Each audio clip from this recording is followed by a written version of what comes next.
यीशु मसीह के नाम से आप सभी को प्रणाम। दैनिक एक मिशनरी जीवन में आज हम बात करेंगे रॉबर्ट मुफाट के बारे में। इनका जन्म 21 दिसंबर 1795 में हुआ था। इनका मृत्यु 9 अगस्त 1883 में हुआ था। इनका शहर था ऑर्मिस्टोन, इनका देश था स्कॉटलैंड और इन्होंने ईसाई धर्म का प्रचार दक्षिण अफ्रीका में किया था। रॉबर्ट मुफाट अफ्रीका में एक मिशनरी थे जो मिशनरी डेविड लिविंगस्टोन के ससुर भी हैं। वे स्कॉटलैंड में पैदा हुए थे और बचपन से सख्त ईसाई प्रभाव के तहत बड़े हुए थे। रोजगार के लिए रॉबर्ट इंग्लैंड में एक माली के रूप में काम करने गए, जहां उनका जीवन बदल गया। मेथोडिस्ट चर्च के उनके कुछ दोस्तों ने उन्हें उद्धार का अनुभव प्राप्त करने में मदद की। रॉबर्ट को शुरू से ही सुसमाचार मिशनों में विशेष रुचि थी। एक दिन उन्होंने द लंदन मिशनरी सोसाइटी का एक पोस्टर देखा और परमेश्वर की सेवा करने के लिए उत्साहित हो गए। वहां उन्होंने रेवरेंड डब्ल्यू रॉबी से मुलाकात की, जिन्होंने उन्हें भविष्य की मिशनरी सेवकाई के लिए प्रशिक्षित किया।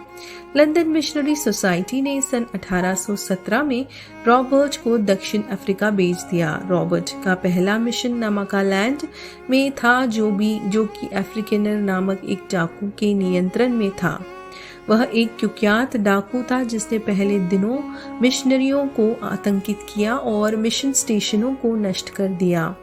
रॉबर्ट ने एक कठिन यात्रा करने के बाद उस गांव में पहुंचे जहां उन्होंने शत्रुतापूर्ण स्थिति देखा। फिर भी वहां उन्होंने धैर्यपूर्वक परिश्रम किया और लोगों को सुसमाचार सुनाया। धीरे धीरे अफ्रीकन ने मसीह को स्वीकार कर लिया और उसका जीवन अद्भुत रीति से बदल गया। बाद में वह रॉबर्ट के मिशनरी अभियानों के लिए एक बड़ी मदद साबित हुई। सन 1819 में रॉबर्ट ने मैरी स्मिथ से शादी की, जो उनके सेवकाई में एक सक्षम भागीदार थी।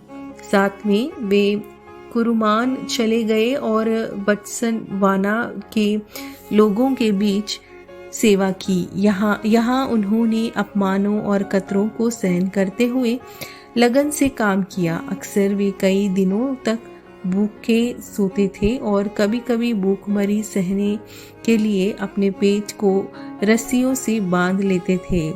ऐसे कठिन परिस्थितियों के बीच रॉबर्ट ने स्वाना भाषा के लिए एक शैली तैयार की और सन 1840 में नया नियम और सन 1857 में पूरी बाइबल प्रकाशित की। उन्होंने बेचुआना और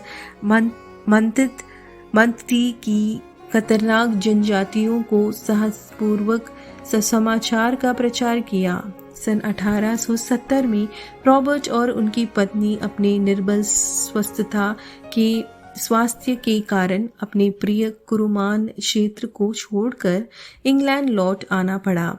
वहां रहते हुए वे अपने वृद्धावस्था तक प्रचार करते रहे और मसीह और मिशनों के लिए लोगों को प्रोत्साहित करते रहे। प्रिय, क्या आप में अपराधियों के प्रति मसीही प्रेमी और चिंता है? प्रभु मुझे आपके प्रेम को अपराधियों और कैदियों के साथ साझा करने का साहस दे। आमीन।